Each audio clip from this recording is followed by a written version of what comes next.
My gym crush asked me to spot her. I stood behind her. She smirked, "You can come closer." The first time she asked me to spot her, I thought my heart was going to give out before the weights did. She was standing beneath the bright gym lights, hands wrapped around a loaded barbell, looking completely confident while I was trying desperately not to look nervous. Then she glanced over her shoulder at me, smiled, and said she needed a spot.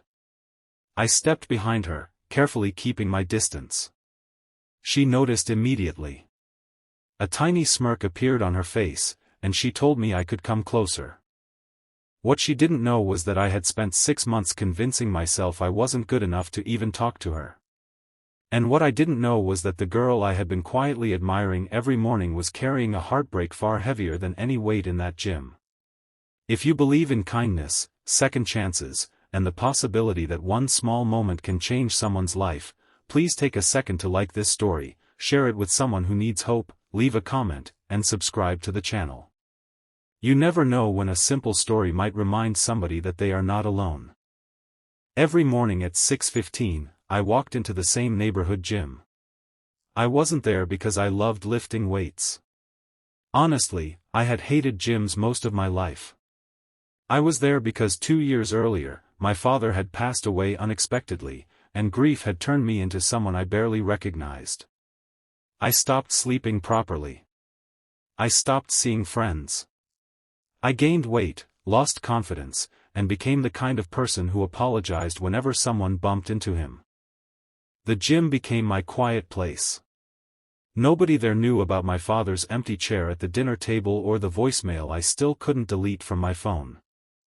I simply showed up, put my headphones on, and tried to become a little stronger than I had been the day before. And then there was Emma. She always arrived around 6:30, usually wearing a gray hoodie, black leggings, and an expression of absolute determination. She wasn't the loud, attention-seeking type. She didn't spend 20 minutes taking pictures in front of the mirror. She worked hard, wiped down every machine she used, and occasionally smiled at the elderly man who struggled with the treadmill near the entrance. That smile was what caught me. I began noticing the little things. She helped newcomers adjust equipment. She returned abandoned dumbbells to their racks. Once, when a teenage boy dropped his water bottle and looked embarrassed, she laughed gently and helped him pick everything up. I liked her long before I admitted it to myself. But I never approached her. My insecurity always found an excuse. She probably had a boyfriend. She probably wouldn't be interested. She probably thought I was awkward. Every morning I told myself that tomorrow I'd say hello. Tomorrow became weeks. Weeks became months. Then one Tuesday morning, something changed. I was finishing a set of squats when I heard someone behind me ask if I could help with a barbell. I turned around and nearly dropped the dumbbell in my hand. It was Emma. She explained that she had increased the weight and wanted someone nearby in case she needed help. I nodded too quickly, pretending this was completely normal. She positioned herself beneath the bar. I stood behind her, but I kept an exaggerated amount of space between us because I was terrified of making her uncomfortable. She looked over her shoulder and noticed. That's when she smirked and told me I could come closer. My face burned. I stepped forward carefully and told her I would only assist if she needed it. She smiled, nodded, and began her set. The bar moved slowly. One repetition. Then another. By the fourth, her arms were shaking. I moved my hands closer without touching the bar, ready to help. She pushed through the final repetition and re-racked the weight. For a second, neither of us said anything. Then she laughed softly and thanked me. It was such a small moment, but for me, it felt enormous. After that morning, we started talking. Not constantly. Not dramatically. Just little conversations between sets. She learned my name. I learned hers, even though I'd known it for months because I'd heard one of the trainers call her Emma. She teased me about always choosing the same treadmill. I teased her about always pretending she wasn't tired after leg day. Slowly, the gym stopped being a place where I hid from the world. It became a place where I looked forward to seeing someone. But Emma wasn't always smiling. One morning, I noticed she was sitting alone on a bench, staring at her phone. Her eyes were red. She quickly wiped her face when she noticed me. I didn't ask what happened. Instead, I placed my water bottle beside her and sat a respectful distance away. After several quiet minutes, she finally told me that her fiancé had left 3 weeks before their wedding. He hadn't cheated. He hadn't done anything dramatic. He had simply told her he didn't think he loved her anymore. The worst part, she said, was that everyone around her kept telling her she should be over it. She wasn't. She felt humiliated, angry, and terrified that maybe she had wasted years of her life loving someone who could walk away so easily. I told her I understood what it felt like to lose someone and still have nowhere to put the love that remained. She looked at me differently after that. Maybe because I hadn't tried to fix her. Maybe because I didn't tell her to move on. I simply understood. Our friendship grew from there. We started arriving at the gym around the same time. Sometimes we trained together. Sometimes we barely spoke. We learned each other's routines, favorite music, terrible habits, and small fears. She discovered that I hated asking for help. I discovered that she was afraid of being abandoned again. One rainy Thursday, the gym lost power for several minutes. Everyone stood around waiting for the lights to return. Emma and I ended up near the front windows, watching rain slide down the glass. She asked me why I always seemed afraid of getting close to people. I didn't answer immediately. Then I told her about my father. I told her how I had watched someone I loved disappear from my life and how afterward I became convinced that loving people was just another way of preparing yourself to lose them. She didn't give me advice. She simply reached over and squeezed my hand. That tiny gesture broke something open inside me. Not because it was romantic. Because it was kind. For the first time in years, I felt like someone had seen the scared person underneath all my silence. A few weeks later, Emma asked me to spot her again. This time, there was no nervousness.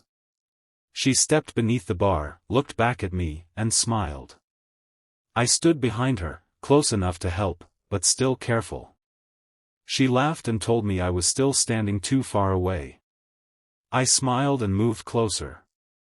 She completed her set, re-racked the weight, and turned toward me. Then she said something that changed everything. She told me she had noticed me long before she ever asked me for a spot. I thought she was joking. She wasn't. She said she had noticed how I always helped people without expecting recognition.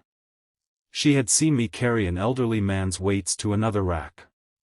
She had seen me give my spare towel to a teenager who forgot his. She had watched me quietly encourage a beginner who looked embarrassed about lifting light weights.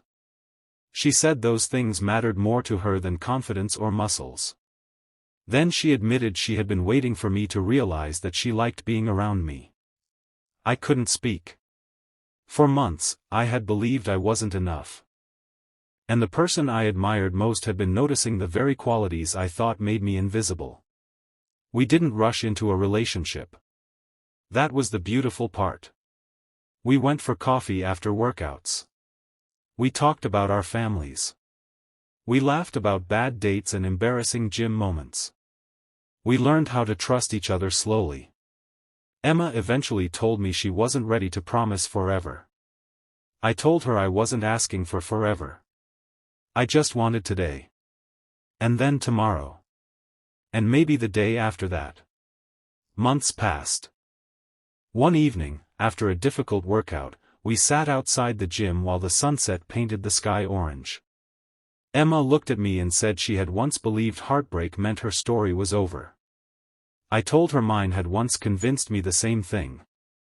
But somehow, two broken people had walked into the same gym at the same time and helped each other become whole again. She rested her head against my shoulder. I didn't move. I didn't need to. For the first time in years, silence didn't feel lonely. It felt safe. That was when I realized something important. Sometimes the person who changes your life doesn't arrive with fireworks. Sometimes they simply ask you for a spot. Sometimes they notice the kindness you thought nobody saw. Sometimes they don't save you from your pain, they just sit beside you until you remember how to carry it. Emma didn't magically erase my grief. I didn't magically erase hers. We simply stopped facing our pain alone. And that was enough. If this story touched your heart, please like the video, share it with someone who needs a reminder that healing can begin in the most unexpected places, and subscribe for more stories about kindness, second chances, and the people who quietly change our lives. Before the ending, I want you to leave one special comment: kindness brings people closer. Write it if you believe that sometimes the smallest act of kindness can become the beginning of something beautiful. Because I still go to that gym every morning. Sometimes I see the spot where Emma first asked me for help. And I smile. Not because I remember the nervousness. Not because I remember her teasing me about standing too far away. I smile because I remember who I was before that moment. A man who thought he had lost too much to ever feel happy again. And who finally learned that life doesn't always give you back what you lost. Sometimes, it gives you something different. Something unexpected. Something you never knew you needed. Sometimes, it gives you a person who looks at your broken pieces and doesn't turn away. Sometimes, healing begins with a simple question. And sometimes, love begins when someone smiles and tells you to come a little closer.